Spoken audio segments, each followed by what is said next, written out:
Welcome to bye समाचार। आप सब कैसे हो? मैं आशा करती हूँ कि आप सब बहुत बढ़िया होंगे। सो इस वीडियो को स्टार्ट करने से पहले मैं आप सबसे रिक्वेस्ट करना चाहती हूँ, प्लीज़ हमारे चैनल को सब्सक्राइब करें, हमारी वीडियो को लाइक करें और हमारी वीडियो पे ढेर सारा कमेंट करें ताकि इसी तरह हम ढेर सारा इन्फॉर्मेशन स्टूडेंट कम्युनिटी के साथ शेयर करें। तो इस वीडियो में हम बात करेंगे एक पीएचडी प्रोग्राम की। हाँ, ये बहुत ही एक प्रेस्टिजियस पीएचडी प्रोग्राम है जो है आइजर पुणे का 2025 अगस्त सेशन का पीएचडी प्रोग्राम। आपने बिल्कुल सही सुना, आइजर पुणे ने अपनी अगस्त 2025 सेशन के लिए अपनी पीएचडी की एप्लीकेशन प्रोसेस ओपन कर दी है। सो इस अपॉर्चुनिटी का हमें पूरा फायदा उठाना है। तो इसके लिए हमें क्या करना होगा, इसकी एलिजिबिलिटी को ध्यान से समझना होगा, डोमेन वाइज एलिजिबिलिटी को ध्यान से समझना होगा। इसमें कौन कौन से डोमेन के बच्चे अप्लाई कर सकते हैं, इनका एप्लीकेशन प्रोसेस क्या है और इसकी डेडलाइन क्या है। सो एक बहुत इंटरेस्टिंग बात है क्योंकि आइजर जितने भी आइजर्स हैं वो पीएमआरएफ फेलोशिप के लिए भी एलिजिबल हैं। सो आप जो बच्चे इस पीएचडी प्रोसेस के लिए अप्लाई करेंगे या जो इसका एप्लीकेशन भरेंगे और वो बाद में शॉर्टलिस्ट हो जाते हैं, तो आप में से ही 2 बच्चों को आइजर पुणे रिकमेंड करेगा फॉर पीएमआरएफ फेलोशिप। बट हाँ, उसके बाद जो नेशनल अथॉरिटीज होगी उनका ही डिसीजन फाइनल होगा कि आपको ये फेलोशिप मिलेगी या नहीं मिलेगी। बट आपको इस पीएचडी एप्लीकेशन प्रोसेस के थ्रू आपको ये अपॉर्चुनिटी मिलती है कि आप पीएमआरएफ फेलोशिप के लिए भी अप्लाई कर सकते हो। सो ये बहुत ही अच्छी अपॉर्चुनिटी कि एक तरफ आइजर पुणे का तो है ही कि हम वहां पे काम कर रहे हैं, साथ में वहां काम करते करते अगर हमको एक बहुत ही प्रेस्टिजियस फेलोशिप मिल जाए तो अपॉर्चुनिटी और भी इंटरेस्टिंग हो जाती है। सो चलिए हम डोमेन वाइज जानते हैं कि कौन कौन से डोमेन के बच्चे अप्लाई कर सकते हैं और उनकी एलिजिबिलिटी क्राइटेरिया क्या है।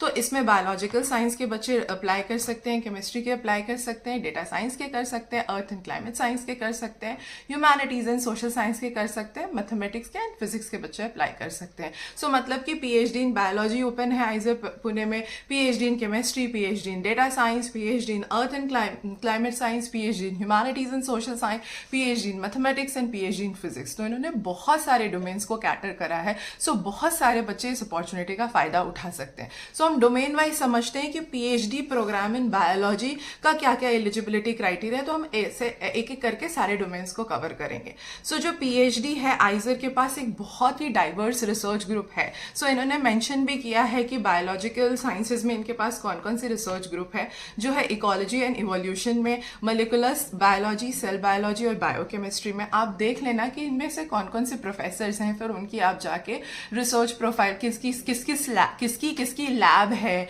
इन डोमेन्स के अंदर आइजर पुणे में। सो आप जाके उनकी लैब की वेब पेज पे जाके उनकी डिटेल प्रोफाइल स्टडी कर सकते हैं, उनका पीएचडी ग्रुप क्या है, उनकी पब्लिकेशन क्या है, वो किस एरिया पे काम करते हैं। सो आपको बहुत अच्छा आइडिया मिल जाएगा पीएचडी एप्लीकेशन भरने से पहले। सो इनका अभी इकोलॉजी और इवोल्यूशन में, molecular biology and cell biology, biochemistry and theoretical and computational biology, plant biology में एप्लीकेशन ओपन है। अब इन्होंने जो एप्लीकेशन क्राइटेरिया है वो 2 कैटेगरी में डिवाइड करी है। एक है A1 कैटेगरी एंड ए है। सो जो पीएचडी इन बायोलॉजी है उसकी एलिजिबिलिटी क्राइटेरिया है कि आपके पास, इन्होंने ऐसे डिवाइड करा है, इन्होंने 2 कैटेगरीज बनाई, A1 या A2। सो A1 तो होना ही चाहिए, उसके साथ आपको A2 का भी एक एलिजिबिलिटी क्राइटेरिया मीटअप करना होगा। तो पहले समझते हैं A1 क्राइटेरिया क्या है, जो कि एसेंशियल क्राइटेरिया जो सबके पास होनी चाहिए। सो आपके पास आइदर मास्टर्स, बीटेक, एमबीबीएस की डिग्री होनी चाहिए in any branches of the sciences, जिसका मतलब है आपके पास either biological sciences, chemistry, physical sciences, ecology, environmental sciences, biodiversity या साइकोलॉजी में मास्टर्स या ग्रेजुएशन की आपके पास डिग्री होनी चाहिए। तो ये आपको एक बहुत ही इंटरेस्टिंग अपॉर्चुनिटी मिल जाती है कि अगर आप एक साइकोलॉजी के स्टूडेंट हो, आप न्यूरो साइकोलॉजी पढ़ना चाहते हो, सो आपको आइजर पुणे अपॉर्चुनिटी देता है कि आप आइजर पुणे में पीएचडी इन बायोलॉजी कर सकते हो। तो इंटरडिसिप्लिनरी पीएचडी करने का भी आपको अपॉर्चुनिटी मिल सकता है। तो आपको अपने डिग्री प्रोग्राम में 60% मार्क्स होने चाहिए। जो कैटेगरी वाले बच्चे हैं SC ST and PWD category को, उनके लिए 5% का एग्जाम्पशन है। सो अब जानते हैं, अच्छा एक और इम्पॉर्टेंट बात, जो बच्चे अपने फाइनल ईयर में है या मतलब फाइनल सेमेस्टर में है वो भी अप्लाई करना चाहते हैं तो वो भी अप्लाई कर सकते हैं, इरिस्पेक्टिव कि आपका जो A1 का एलिजिबिलिटी क्राइटेरिया है वो आपको अगस्त 2025 तक मीटअप करना होगा। मतलब आप भी एलिजिबल हो, बिल्कुल आप अप्लाई कर सकते हो, आप इनका एप्लीकेशन प्रोसेस सबमिट करो, बट आपको अगस्त 2025 तक जो भी इनकी एलिजिबिलिटी क्राइटेरिया वो मीटअप करनी होगी। सो अब A2 की क्या क्या कैटेगरीज है वो हम समझते हैं। इसमें से हमें एक कोई को मीटअप करना होगा। मतलब A1 is an essential, A2 का एक एलिजिबिलिटी क्राइटेरिया, तो हमें ये एलिजिबिलिटी देता है ये एप्लीकेशन को फिल करने के लिए। सो A2 की एलिजिबिलिटी क्राइटेरियाज क्या है? आपके पास कोई भी नेशनल एग्जामिनेशन का स्कोर कार्ड होना चाहिए जो आपको 5 इयर्स की फेलोशिप सपोर्ट प्रोवाइड कर सके, और आपको ये वैलिड होना चाहिए उस स्कोर कार्ड को 1 अगस्त 2025। ऐसा नहीं कि आपका स्कोर कार्ड एक्सपायर हो गया और आप अप्लाई करो। मतलब अगर आपने अब तक अपनी फेलोशिप एक्टिवेट नहीं करी है और वो वैलिड है कि वो आपको सपोर्ट कर पाए आपके PhD ड्यूरेशन में, तो आप अप्लाई कर सकते हो। और आइदर आपके पास CSIR का अगर नेट JRF नहीं है तो LS है, या UGC का भी LS है तो आप अप्लाई कर सकते हो, या आपने जेस्ट का एग्जामिनेशन और NBHM का लास्ट 2 इयर्स में अपने एग्जामिनेशन क्वालिफाई करा हो तो भी हो सकता है, या आपके पास इंस्पायर की PhD फेलोशिप है तो भी आप अप्लाई कर सकते हो, या जो बच्चों जिन्होंने BS MS या मास्टर्स किसी इंस्टीट्यूट ऑफ नेशनल इंपॉर्टेंस से करा है और उनकी CGPA 8 है आउट ऑफ 10 स्केल, तो वो ये नेशनल टेस्ट एलिजिबिलिटी क्राइटेरिया से एग्जेम्प्टेड है। या वो उसके बाद एक कैटेगरी है गेट वाले बच्चों की जिन्होंने गेट लाइफ साइंसेज में, केमिस्ट्री में, इकोलॉजी में, बायोटेक्नोलॉजी या मैथमेटिक्स में दिया है और उनके पास भी एक वैलिड स्कोर है, वो भी अप्लाई कर सकते हैं।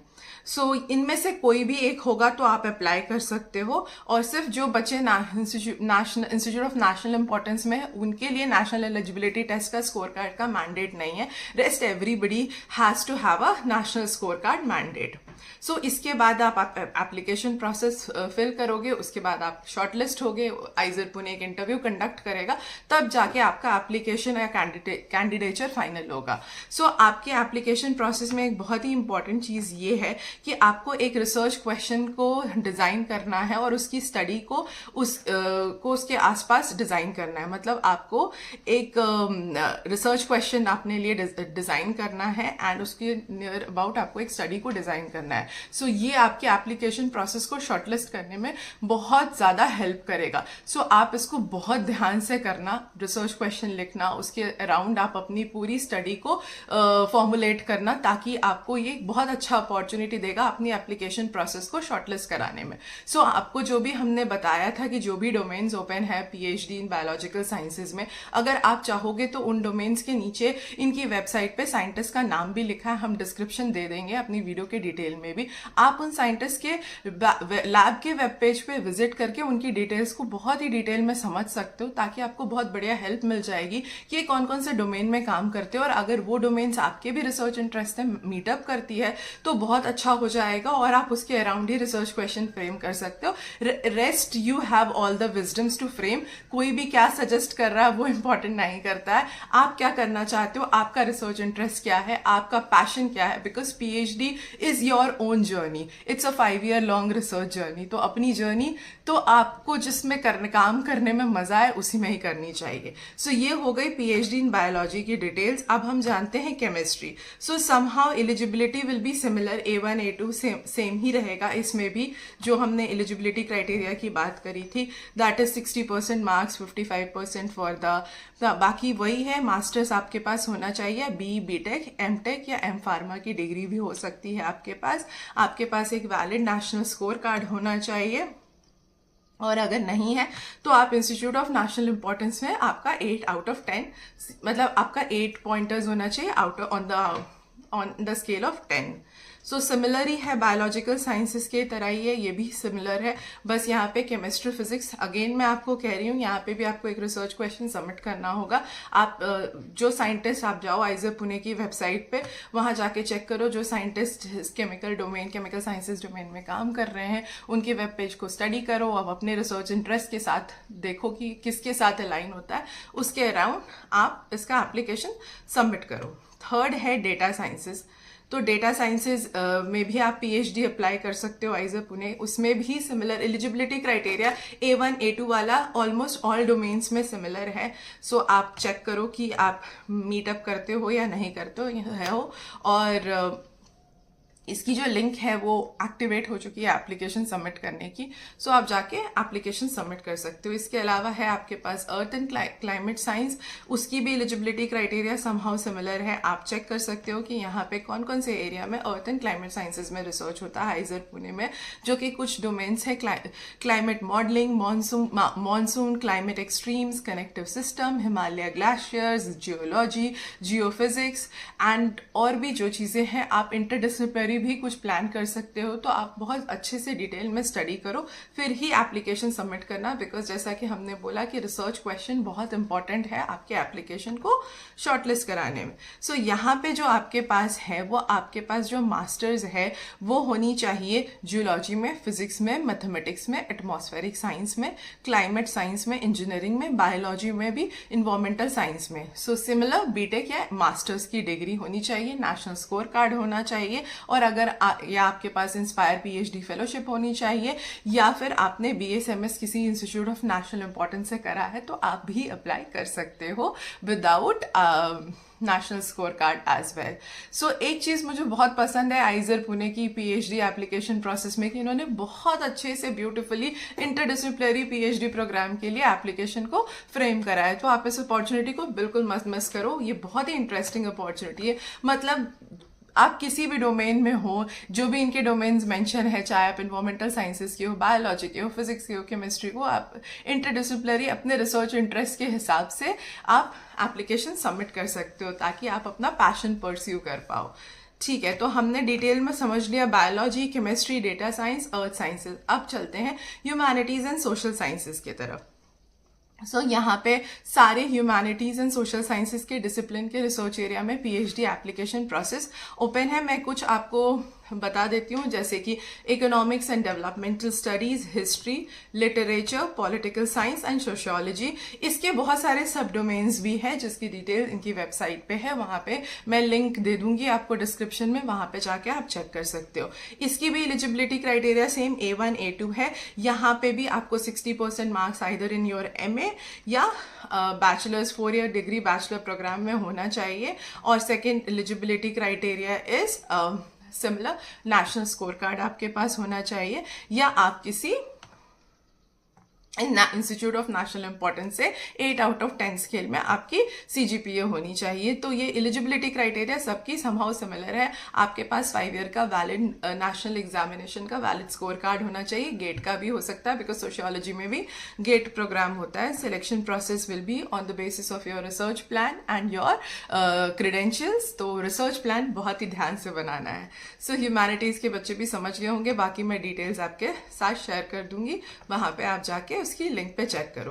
And the other one is now mathematics. तो मैथमेटिक्स में भी इन्होंने बहुत ही ब्यूटीफुली आपको रिलेटेड ब्रांचेस का भी अपॉर्चुनिटी दिया है कि अगर आप बायोलॉजिस्ट हो, बायोलॉजी रिलेटेड कोई मैथमेटिकल मॉडल को स्टडी करना चाहते हो तो आप अप्लाई कर सकते हो। मार्क्स की क्राइटेरिया सेम है, नेट, नेशनल इंपॉर्टेंस, NBHM का भी स्कोर कार्ड अगर आपका लास्ट 2 ईयर्स का है तो आप बिल्कुल अप्लाई कर सकते हो, या फिर आप किसी इंस्टीट्यूट ऑफ नेशनल इंपॉर्टेंस से आपने B. Now the last one is PhD in physics. तो एलिजिबिलिटी क्राइटेरिया सिमिलर है जैसे हमने और सारी डोमेन्स में सिमिलर। A2 के अंदर आपके पास एक नेशनल एलिजिबिलिटी टेस्ट का स्कोर कार्ड होना चाहिए, या फिर गेट हो या जस्ट इन फिजिक्स भी हो तो चलेगा। सो या आपके पास एक इंस्पायर्ड की PhD फेलोशिप होनी चाहिए। सो ये सारी डिटेल समहाउ सिमिलर है।